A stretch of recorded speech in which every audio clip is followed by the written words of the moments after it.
இந்த யூடியூப் மூலமாக உங்களை சந்திப்பதிலே எனக்கு மகிழ்ச்சி.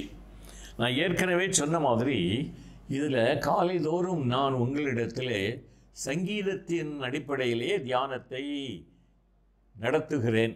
அதில் ஒவ்வொரு சங்கீதத்தையும் நம்ம படிக்கும்போது ஒவ்வொரு அருமையான பாடம் நமக்கு தெரியுது இல்லையா? இன்றைக்கு நாம் 10வது சங்கீதத்திற்கு வருகிறோம். அதில் 18 வசனம் இருக்குது. அதில் 17ஆம் வசனத்தை பாருங்கள். சிறுமைப்பட்டவர்களுடைய வேண்டுதலை நீர் கேட்டிருக்கிறீர் ஆண்டவரே. அதுக்கு முன்னாலேயே நாம் பார்த்தோம்னா ஆண்டவர் சிறுமைப்பட்டவர்களுக்கு, ஏழைகளுக்கு, திக்கற்றவர்களுக்கு உதவி செய்கிறவர். நீர் அவர்கள் இருதயத்தை ஸ்திரப்படுத்த வேண்டும் ஆண்டவரே என்று ஜெபிக்கின்றார். ஆம், சிறுமைப்பட்டவர்களுடைய ஜெபத்தை கேட்கிறவர் ஆண்டவர். அதாவது God is on the side of the people who are suffering, who are neglected. நம்முடைய இயக்கம் வேர்ட் ஃபார் த வேர்ல்ட், உலகிற்கு வார்த்தை, முக்கியமாக சமுதாயத்திலே புறக்கணிக்கப்பட்ட தொழுநோயாளிகள், குடிசை வாழ் மக்கள், அங்கவீனமான குழந்தைகள், கிராமத்தினர் மத்தியிலே பணியை நிறைவேற்றி வருகிறது.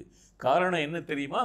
ஆண்டவரே அவர்களை குறித்து ஒரு சாஃப்ட் கார்னர் உண்டு அவருக்கு. அவர்களுக்கு எப்படியாவது உதவி செய்ய அவர் விரும்புகிறார்.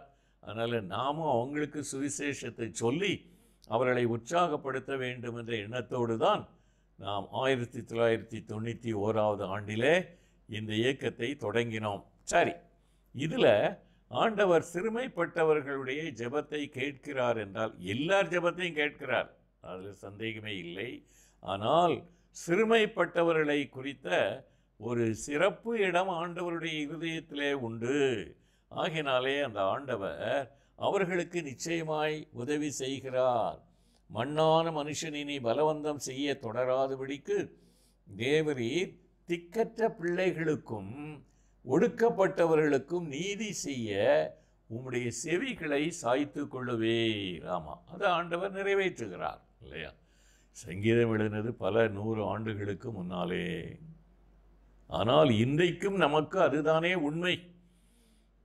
யாரானாலும் சரி, அவருடைய வாழ்க்கையிலே உதவி செய்ய மக்கள் இல்லையோ, புறக்கணிக்கப்பட்டவர்களோ, அவர்கள் தங்களுடைய வாழ்க்கையிலே ஆண்டவரிடத்திலே சிறப்பான இடத்தை பெற்றிருக்கிறார்கள்.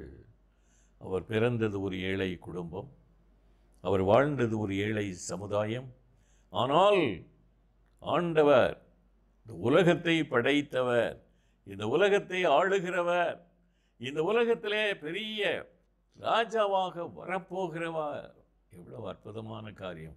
அவரை வணங்குவது நமக்கு கிடைத்திருக்கிற பெரிய ஸ்லாக்கியம். ஆகையினாலே நாம் யாராயிருந்தாலும், பணக்காரரோ ஏழைகளோ, பெரியோரோ சிறியோரோ, நாம் யாராயிருந்தாலும் அந்த ஆண்டவர் நம்முடைய வாழ்க்கையிலே நிச்சயமாக நம்முடைய ஜெபத்திற்கெல்லாம் பதில் தருவார் என்கிற நம்பிக்கையோடு நாம் சந்தோஷமாக ஆண்டவர் சொல்லுகிற வழியிலே நாம் நடக்கலாம். அதைத்தான் இன்றைக்கு சங்கீதக்காரன் சொல்லுகிறார். பொல்லாதவர்கள் அதிகமாக இருக்காங்க, விரோதிகள் அதிகமாக இருக்கிறார்கள், அதெல்லாம் உண்மைதாங்க. தீமை நிறைந்த சமுதாயம் இது, ஆண்டவருக்கு விரோதமாக போராடுகின்ற சமுதாயம் இது. ஆனால் அவருடைய சிங்காசனத்தை யாரும் அசைக்க முடியாது. God is still on the throne. He will remember his own. Though trials may press us and burdens distress us, he will never leave us alone. God is still on the throne. சிங்காசனத்தில் வீற்றிருக்கும் ஆண்டவர், எளியோரை குறித்து அக்கறை உள்ள ஆண்டவர், அவருடைய ஜெபத்தை கேட்கும் ஆண்டவர். இன்றைக்கு நாம் கற்றுக்கொண்டபடி நம்முடைய ஜெபத்தை கேட்டு அவர் நமக்கு உதவி செய்வார், அதில் சந்தேகமே இல்லை. ஆகினாலே இந்த சங்கீதத்தை நாம் வாசிக்கும்போது சூழ்நிலை எப்படி இருந்தாலும் சரி, நம்மை சுற்றிலும் வாழுகின்ற மக்கள் எப்படி இருந்தாலும் சரி, நம்மை நேசிக்கிற ஆண்டவர், கண்களினால் காண முடியாத ஆண்டவர், அவருடைய பிள்ளைகளாகிய நமக்கு அற்புதமாக உதவி செய்வார். அந்த நம்பிக்கையிலே நம்மை மீண்டும் ஆண்டவருடைய கரத்திலே அர்ப்பணித்து, ஆண்டவரே இந்த நம்பிக்கைகள் என்னுடைய வாழ்க்கையிலே நல்ல செயல்படட்டும் என்று ஜெபித்து நாம் முடிக்க வேண்டும். சரிதானா? நம்ம இருக்கிற இடத்திலேயே கண்ணை மூடி ஆண்டவரை நோக்கி ஜெபிப்போமா? அன்பின் ஆண்டவரே, இன்று நான் கற்றுக்கொண்ட அருமையான இந்த பாடங்கள் என்னுடைய வாழ்க்கையிலே நல்ல பலன் தர வேண்டும். நான் எப்படிப்பட்ட சூழ்நிலையிலே இருந்தாலும் எனக்கு உதவி செய்ய உம்மாலே முடியும். அற்புதங்களை செய்யும் ஆண்டவரே, எந்த சூழ்நிலையிலும் உதவி செய்யும் ஆண்டவரே, சர்வ வல்ல ஆண்டவரே, என்னுடைய வாழ்க்கையிலே, என்னுடைய குடும்ப வாழ்க்கையிலே, என்னுடைய ஊழியத்திலே எனக்கு உதவி செய்து உம்முடைய சித்தத்தை நிறைவேற்றும் உமது கரங்களிலே அர்ப்பணித்து ஜெபிக்கிறோம். இயேசுவின் மூலம் வேண்டிக் கொள்கிறேன் பிதாவே.